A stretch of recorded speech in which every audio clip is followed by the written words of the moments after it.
Assalamualaikum warahmatullahi wabarakatuh. Salam kasih sejahtera untuk kita semua.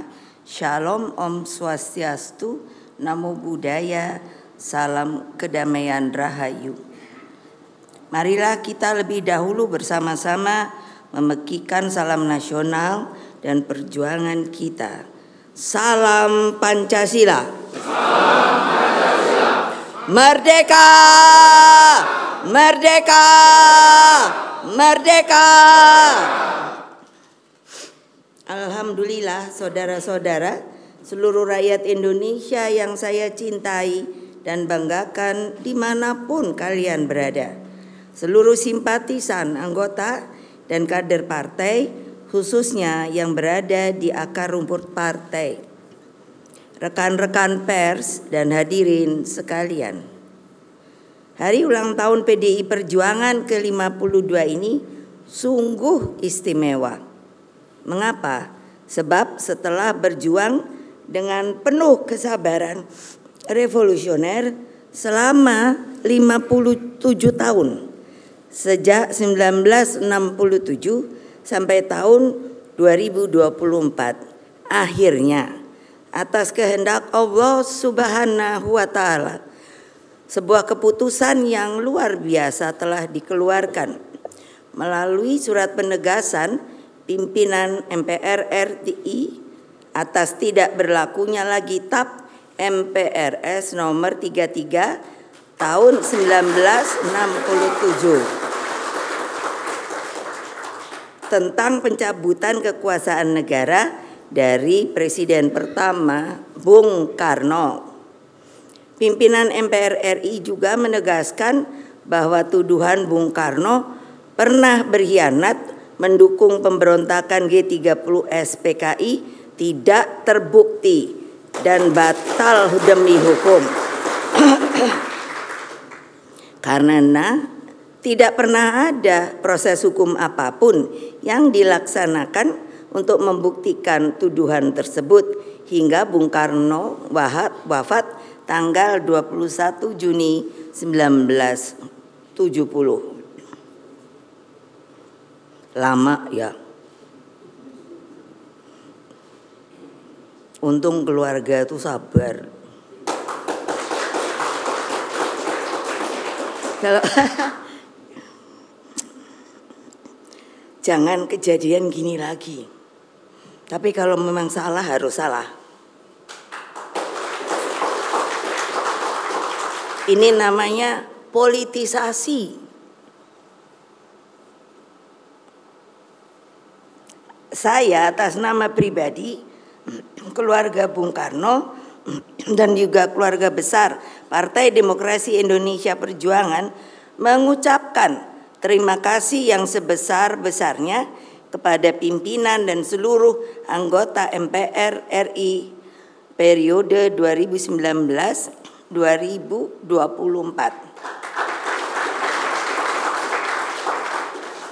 Kita ketahui bahwa MPR itu adalah singkatan dari Majelis Permusyawaratan Rakyat. Jadi adalah penjelmaan seluruh rakyat Indonesia. Karena itulah juga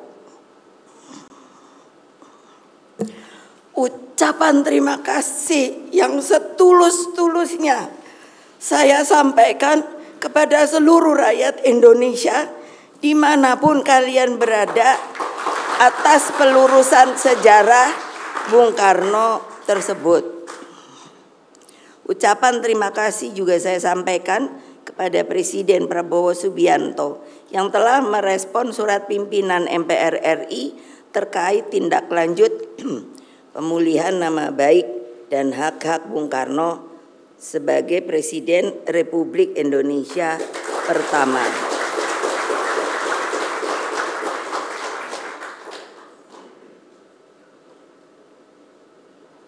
Kalau dipikir Bung Karno itu tahan banting ya. Lah iyalah. Waktu beliau itu kami keluarga tuh bingung. Saya mesti ceritakan apa? Ketika saya pergi ke Seknek untuk menanyakan bapak saya ini sebetulnya diapakan toh? Beli dong, presiden tiba-tiba waktu itu ditahan, bukan ditahan, enggak tahu, di Istana Bogor. Saya nanya, statusnya apa? Enggak ada yang berani jawab. Enggak ada. Jadi kami keluarga pada waktu itu tidak tahu status Bung Karno itu opo. Nah makanya saya bilang, jangan loh orang Indonesia yang berkuasa melakukan hal-hal seperti itu lagi loh.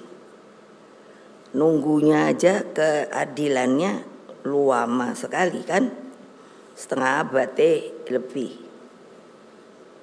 Nah, kebijakan pimpinan MPR dan Presiden Prabowo tersebut harus menjadi momentum rekonsiliasi nasional. Berkaitan dengan hal tersebut, kami, keluarga besar Bung Karno, melalui pidato kakak saya, Guntur Soekarno Putra, tanggal 9 September 2024 di gedung MPR RI, menegaskan bahwa pihak keluarga Bung Karno telah memaafkan atas segala perlakuan yang pernah dilakukan terhadap diri pribadi Bung Karno pada masa itu. Yang terpenting bagi keluarga dan para kaum patriotik pencinta Bung Karno adalah rehabilitasi nama baik Bung Karno sebagai seorang proklamator bangsa, penggali Pancasila dan Bapak bangsa Indonesia. Jadi dengan demikian kita sebagai partai ideologis yang mengikuti yang namanya ajaran, ide, hal-hal yang telah begitu banyak diberikan kepada bangsa dan negara ini oleh beliau, kita artinya tidak perlu takut-takut lagi, tidak perlu sembunyi-sembunyi lagi untuk membicarakan hal-hal yang telah beliau sampaikan dari sejak muda sampai wafatnya, yang namanya ide dan lain-lain sebagainya, yang nanti saya akan bacakan berupa rangkuman dalam buku dan lain-lain pidato, sehingga dapat diajarkan, dipelajari kembali. Marilah kita mengambil pelajaran dan memetik hikmah dari peristiwa tersebut, agar semua lembaran kelam sejarah bangsa tidak terulang lagi.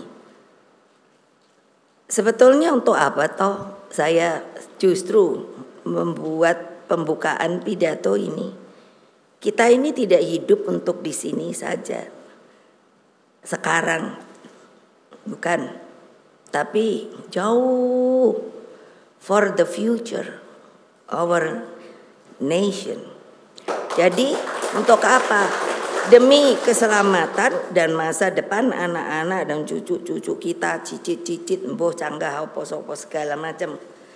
Karena kalau tidak begitu, siapa yang akan meneruskan? Apakah hanya cari kekuasaan saja? Apakah hanya akan mencari duit saja? Ini sebuah big pertanyaan besar saya. Pewarisan ini bukanlah hanya sekadar untuk anak cucu kita, namun bagaimana Indonesia mencapai kejayaannya dan abadi sepanjang masa. Saya seringkali bukan hanya berpikir, kan suka lihat-lihat, saya ini orang yang seneng lihat segala macam begitu. Terus saya pikirkan, kenapa kok ya banyak sekali tagline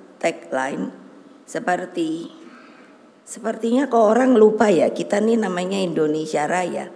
Jadi saya mempertanyakan pada diri saya sendiri, tolong dijawab oleh kalian.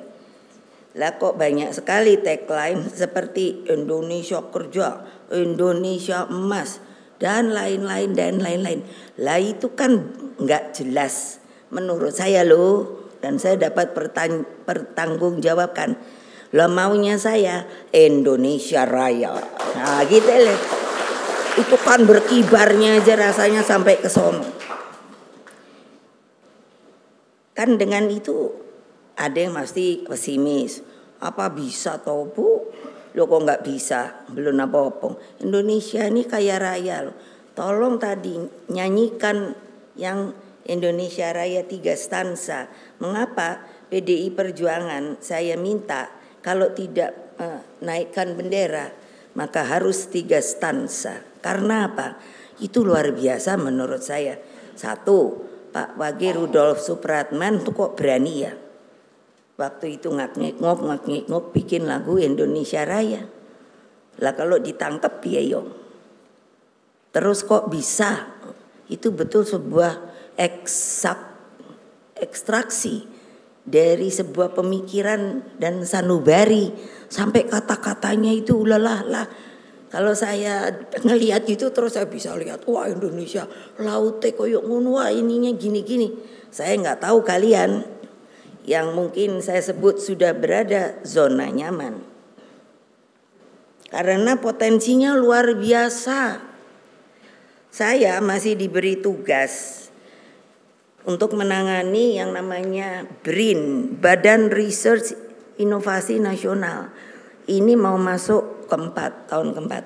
Waktu menuju tahun ketiga, saya suruh tim, ini ketuanya ada, untuk apa? Mau tahu? Ayo, yang orang pinter-pinter, tolong dilihat plasma nutfah. Plasma nutfah itu adalah ya tanaman, ya hewan dan lain semuanya. Ternyata baru menuju 1 tahunan sudah bisa dilihat kita kekayaan tanamannya menuju 3 juta. Betul apa enggak? Ini Pak Yudian. Jadi bayangkan, lah kalau di sini saya tuh bingung loh. Sampai orang Indonesia bisa kelaparan tuh kenapa ya? Padahal sekarang sedang saya pilah. Mana yang kira-kira bisa jadi makanan, mana yang jadi obat, dan lain sebagainya. Anak-anak Indonesia itu pintar-pintar loh. Cuman apa? Tidak diberi kemerdekaan penuh untuk bisa yang namanya memikirkan dan melakukan hal-hal yang diinginkan. Karena kita masih terbelenggu oleh apa? Keinginan berkuasa. Nah, itu pikiran saya. Jadi, dengan demikian kita ini harus memiliki pijakan tentang siapa dan dari mana kita. Juga pijakan tentang sejarah yang benar yang telah membentuk bangsa Indonesia. Hadirin sekalian, keseluruhan ide dan pemikiran Bung Karno bertitik tolak dari cita-cita untuk Indonesia dan dunia. Keseluruhan pemikiran Bung Karno telah membentuk Indonesia. Cermati saja, nah ini yang barusan tadi duluan saya katakan. Tercermati saja tulisan dan pemikiran beliau sebagaimana terdapat dalam Indonesia Menggugat, Mencapai Indonesia Merdeka, Penemuan Kembali Revolusi Kita, Jalannya Revolusi Kita buat urung anak perempuan, Sarinah, Sosialisme ala Indonesia dan lain-lain. Demikian pula gagasan beliau berkaitan dengan Trisakti, persaudaraan Asia Afrika, membangun tata dunia baru dan masih banyak yang lain. Bayangkan ya, ini kan diumpat, disembunyikan waktu zaman Orde Baru. Banyak loh orang kalau saya ketemu terus kalau tahu saya anaknya Bung Karno terus bilang Mbak, panggilnya Mbak, saya memberikan sesuatu boleh enggak? Ya apa dulu dong, saya bilang. Tahu-tahu dibawa ada orang tua buku sak gede gini. Ini saya simpan loh. Tahu-taunya apa? DBR. Itu tulisan, kumpulan tulisan Bung Karno di bawah bendera revolusi. Terus loh kok Bapak masih bisa nyimpen itu kenapa? Bagaimana? Saya simpen di hubungan. Luar biasa menurut saya. Untung nggak hancur. Karena apa? Ini yang membuat menurut saya rakyat Indonesia itu masih terkungkung, tidak bisa mengekspresi, memikirkan, lihat apa terus dipikirkan, mencoba dikreasikan. Lah seperti tadi lihat tarian, saya kan langsung kalau boleh gitu terus langsung ikut-ikut nari. Karena saya dari 5 tahun disuruh bapak saya nari 5 macam. Jadi saya tahu tarian ini, tarian Jawa, tarian Sunda, Sumatera, Bali. Gitu loh. Apa? Untuk tahu bahwa Indonesia ini sangat luar biasa. Budaya, seninya, kearifan lokalnya. Lah kok terus waktu Orde Baru kita itu hanya diberi sebuah frame. Saya tuh sampai suka pusing mikirin loh. Ini benernya orang Indonesia yang bener ki koyo opo to? Kok kayak ngene iki lho. Takut. Terus kayak apa ya kalau orang Jawa tuh Mas Butet ndoro-ndoro gitu tuh loh apa namanya? Feodal. Feodal itu enggak dibuang, masih ditungguin gitu. Kalau orang Jawa kan saya dapilnya itu Jawa Tengah loh. 35 kabupaten kota. Wah, keren enggak? Apa? Waduh. Jadi saya kuping kebiasa. Kalau orang Jawa bilang gini, kalau ditanya apa-apa gitu ya, terus inggih, nah gitu.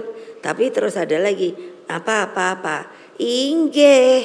Nah itu lain lagi loh Pak Sukidi. Jadi saya terbiasa, langsung saya ngerti. Kalau mau inggih, wah ini sih rasanya menuju negatif nih gitu. Tapi kalau inggih gitu, nah itu positif gitu. Coba saya ada dengerin. Siapa yang mau dengerin? Coba toh. Terus gini-gini, Orde Baru, maaf beribu maaf. Kan tadi udah dimaafkan tuh sama keluarganya Bung Karno. Makanya saya mau ngomong maaf beribu maaf. Di luar negeri beginian ini, aduh dicari orang. Saya ini sampai ditanyain, nanti dibilang saya sombong. Loh, sampai saya kecipratan kan dari bapak saya. Loh, profesor aja saya 3, kaget dewe. Loh, lah ngapa kok dapat profesor yo? Saya belajarnya di mana? Nanti dipikirnya saya jual beli lagi. Itu udah begitu, apa lagi? Honoris causanya ini mau nambah lagi. Sekarang udah 11, masih mau ditambah berapa lagi ya? Yang tahu Pak Basarah mana dia tuh? Nambah berapa lagi tuh? Tuh kan? Saya tapi nggak bayar loh, karena banyak sekarang kan yang beli ya. Sorry, gitu loh. Kalau mau ketawa ya ketawa aja. Itu kemerdekaan diri, tahu nggak? Makanya kalau lihat Ibu Mega, kan banyak yang bilang Ibu Mega ini loh, kok diem aja gitu kan. Loh memang saya ngambil posisi selalu gitu. Timbang aku marah-marah gak jelas, lebih baik saya ngomong jelas gitu. Atau ya menang baik, ya diem aja. Lo ngomongin gue gini bodoh amat gitu. Saya cuman bilang tuh orang pengecut gitu aja, gampang kok. Sampai waktu saya sering disuruh ikut konferensi kan, saya sendiri jadi pusing. Wah Pancasila tuh di dunia luar laris banget. Lah di sini orang aja hafalan melulu, tapi menjalankan perbuatannya tidak.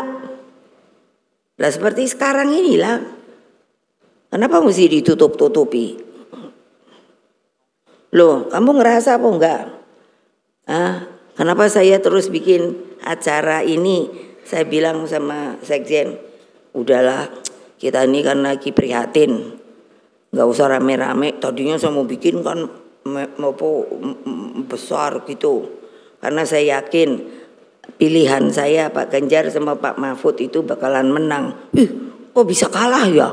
Udah gitu, kok nomor 3 lagi, gila saya bilang. ini rekayasa dari mana nih pelajarannya? Saya kepingin juga belajar kayak gituan. Gila deh, itu namanya orang udah mabuk.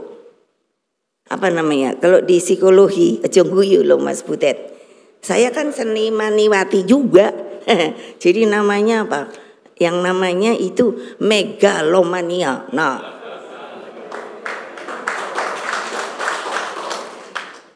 sampai pusing saya suruh membuat pidato, membangun tata dunia baru. Waduh. Karena itulah sangat wajar apabila pemikiran tersebut dapat diajarkan menjadi bagian dari kurikulum pendidikan agar seluruh rakyat Indonesia dapat mengetahui jalan pemikiran presiden pertamanya, Bapak bangsa. Lah kok diumpet-umpetin ya? Bingung saya loh. Saya waktu lihat waktu Orde Baru kan saya aja nggak boleh kuliah bingung saya. Sampai saya ketemu nyari rektor, saya kan di Pertanian Pajajaran. Sampai saya minta ketemu rektor. Lah rektornya wedi. Olah piye rektor kok wedi yo? Enggak melindungi anak buahnya. Malah bilangnya gini, udah Mega, tunggu aja waktunya. Sekarang kamu sudah turutin. Loh saya bilang, loh kok Bapak mengajari rektor mengajari mahasiswanya untuk tidak bisa berpikir terang dan objektif. Nah keren toh. Ya iya mbok tepuk tangan toh kabeh aja melongok. Itu yang saya inginkan sebenarnya kepada kaum muda yang bernama, yang punya negara Republik Indonesia ini. Gitu loh. Lah jangan apa tadi saya sendiri sampai lupa, feodal ala-ala. Udah itu udah nggak zamannya lagi. Udah. Ya tapi juga harus punya sopan santun. Jangan petatang peteteng gitu. Kalau saya liatin anak sekarang, iki mbok iki sapa to yo? Lah tentu dari ajaran orang tuanya dong. Lo kok petatang peteteng ngono apa to yo? Makanya menurut saya, pembelajaran yang namanya ajaran Bung Karno itu perlu menurut saya. Kalau ada nanti yang nggak setuju, sini datengin dah saya. Boleh lah, kenapa nggak mau? Mari kita berargumentasi gitu. Jeleknya di mana? Orang dia yang buat kok nggak ngerti kan gitu toh yo. Bingung saya. Aduh. Bung Karno itu seluruh dedication of life-nya hanya untuk rakyat, bangsa dan negara. Mungkin tidak percaya. Sampai saya nih sekarang, udah deh saya kasih tahu sama rakyat. Ketika Bung Karno yang tidak punya status itu, saya nih langganan pergi ke Seknek Sonoi. Jadi kalau udah saya muncul kali pada di situ udah pada aduh itu lagi datang itu datang. Lah boleh dong ya. Lah orang pemecatan tak ada. Baru kemudian ada TAP itu, tapi ya tetap nggak diperlakukan, nggak diadili, nggak dihukum, nggak opom bombo. Lah ya saya kan nanya, kan ada keluarganya dong. Saya kan nanya gampang gini. Nanti kalau mau bodoh saya. Nanti kalau mau cari apapun namanya, kalau ngambil gajinya di mana ya? Ini benar loh. Saya kan mengerti. Sekian 22 tahun saya nih ya masuk putri istana ya. Semua ada makanya orang sekarang kepingin gitu. Makanya saya tahu oh ini orang karena kepingin gitu. Nah karena saya dulu gitu. Kalau umpamanya dipanggil aja putri ya itu keren toh. Saya padahal jengkel ngopo putra putri kaya ora ada jenenge ngono. Iya, itu benar loh. Ini riwayat hidup saya. Nanti ya, saya mau bikin buku. Nah, pasti laris manis dah. Nah, siapa yang mau jualin? Ayo. Lah, ditanya gaji di mana? Nggak ada yang berani. Lo piye toh? Bapakku elek-elek kan ya pernah presiden. Hanya gara-gara belum ditap lo itu. Tahun berapa ya? Dikunci di istana Bogor itu. Wah udah gitu kan pengawalku koyoknya udah piye ngono. Dan itu mesti kalian anak muda punya sopan santun. Apa? Sudah nggak boleh ada dapur, kita yang kasih makanan. Udah gitu apa? Pernah saya marah, kamu tahu kalau saya marah apa? Ditaruh di ada tahu apa tuh namanya? Rantang duet. Waktu itu kita bergantian mengirim makanannya sama adik saya. Tahu-tahu dia pulang nangis apa? Ada apa tuh penjaga pengawal, masa tuh Opa Darto anak muda aku dia omongi bene DE tentara bene opo, dia mesti punya yang namanya etika. Masa diudek-udek sama apa, sama bayonet. Itu adik saya, masa adik saya mau bohong sampai nangis-nangis. Itu Opa Darto. Ini saya panggil Opa Darto, dia polisi dia. Loh iya benar, apa saya ngomong bohong? Tanya aja jenderal. Nah sudah itu besoknya saya yang bawa. Begitu disuruh taruh di meja, belum dia suruh buka, saya langsung nanya, kalau kamu minta ngomong yang benar. Anak muda kesian juga, dianya udah apa gemeter-gemeter juga. Saya buka ini ya. Sekarang apa yang kamu mau periksa? Saya punya pisau. Ini benar loh, saya berani disumpah. Itu yang saya omong. Punya pisau, punya garpu, punya apa sendok. Kamu punya orang tua apa punya orang tua apa tidak? Siap, punya Bu. Kalau kamu memperlakukan bapak kamu atau ibu kamu seperti temanmu kemarin yang ngubek-ngubek sama bayonet, saya punya pisau, saya tusuk kamu. Gitu saya, udah sebel. Pelajaran siapa itu sampai begitu? Tidak ada cerita bahwa orang yang dijaga oleh dia sebenarnya yang membuat dia bisa menjadi tentara Republik Indonesia. Opa ngomong, masa hilang sekarang? Alah. Saya kalau ngomong ya udah gini, nggak mau didengerin, udah keluar. Kok susah amat toh yo? Untuk rakyat, bangsa dan negara. Karena itulah pemikirannya sangat relevan untuk dijabarkan menjadi lentera dalam tata pemerintahan negara. Lah yang bikin tata pemerintahan negara yang namanya konstitusi itu kan semua pendiri bangsa. Apa ada yang sekarang? No. Sini kalau mau berdebat monggo, gitu wae nek aku.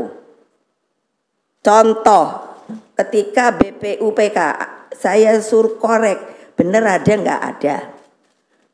Ada. Itu yang saya pegang, itu otentik. Nah, gitu loh. Kalian jangan penakut. Saya jadi panggil polisi 3 kali, kejaksaan 1 kali. Gila deh, aku pikir. Oh, terus apa coba? Tolong dong. Itu kan luar biasa ya kalau dipikir. Pikiran Bung Karno gitu. Ini di dunia dipakai. Yang to build the world anew itu di mana? Di PBB tahu? Sama kita sendiri, Orde Baru dipelesekin. Itu yang buat saya jengkel, tahu nggak? Sebagai bukannya anak Bung Karno saja, tapi sebagai anak negeri ini mau dijadikan apa negeri ini? Ayo jawab saya kalau berani. Iya dong. Asia Afrika siapa yang bikin? Nah ya. Operatornya bikinan ininya kan Bung Karno. Sampai kok bisa 28 negara yang ikut, artinya apa? Percaya pada Indonesia. Udah gitu. Ada waktu itu bola apa namanya ya? Yang Israel mau ikut kemari. Apa iku yo? Lah ya udah. Loh, Ganjar dengan benar ngomong, dibilang dibuli-buli, ya kuli denger batin aku bene bae, anak itu udah bener. Dia mau merubah apa tidak, ternyata alhamdulillah tidak. Pak Mahfud sama. Iya, Sekarang Indonesia, wah sepertinya dianya, wah yang nggak setuju sama Israel, bla bla. Aku bilang kalau ngomong itu satu kata perbuatan. Nggak usah diomongin dah sopo, ngono wis. Mulutku wis ora mempan nek kon ngomong. Dia udah bilang nggak usah ngomong lah. Aku nggak suka kalau suruh ngomong ngono-ngono. Ngerti toh? Ya wis. Nah untuk itu apa sih? Jadi mbok yang bagus itu diambil, sing elek digua. Tapi jangan pengecut. Hanya berani di belakang doang. Gitu. Nah itu yang saya minta ini sama para penggede-penggede ini loh. Kalau udah terus bingung karo PDW. Sekarang aku ditanyai orang, aku tuh bilang, saya ini pemerintah bagian mana toh? Lah kok kamu datang ke saya toh? Urusan hukum, urusan pertanian, betul loh. Diam-diam loh, ngumpat-ngumpat loh. Loh kok nggak ada merdekanya ya? Ya mbok datang aja loh. Karena katanya, ya kalau saya nanti datang, ibu kan nggak masuk ke Kim. Loh apa urusannya aku mesti masuk ke Kim atau saya nggak masuk ke Kim? Gile. Ayo tepuk tangan yang hebat ngono lho. Nene bae wis melehe. Katanya minta saya ketum lagi tapi anak buahku nek ngene kabeh moh. Wah terus ada yang kepengen. Wah. Gile. Mau enggak kalau sama yang kepengen niku? Ayo. Gitu aja ada yang di sono nggak ngomong, berarti dia mau. Alah gila dah. Lah iya bener tau. Tata pemerintahan, aku kan bingung. Coba ya, maaf lagi beribu maaf. Engkau suwi-suwi aku banyak banget kantong maaf. MK saya yang bikin. Coba, wah perlu ini MK. Saya nyari gedungnya sendiri presiden nih. Iku di situ tuh ngendiku jalan opo. Megah. Waktu itu Pak Jimli yang aku jadi. Sekarang melehek. Ya pemirsa, peringatan hari ulang tahun ke-52 dari PDI Perjuangan masih akan berlangsung hingga sekitar pukul 16 waktu Indonesia Barat. Demikian Breaking News TV One, sesaat lagi Anda dapat menyaksikan program Kabar Merah Putih bersama dengan Prita Zega. Wakil kru yang bertugas saya Fade ini pamit undur diri. Terima kasih dan sampai jumpa.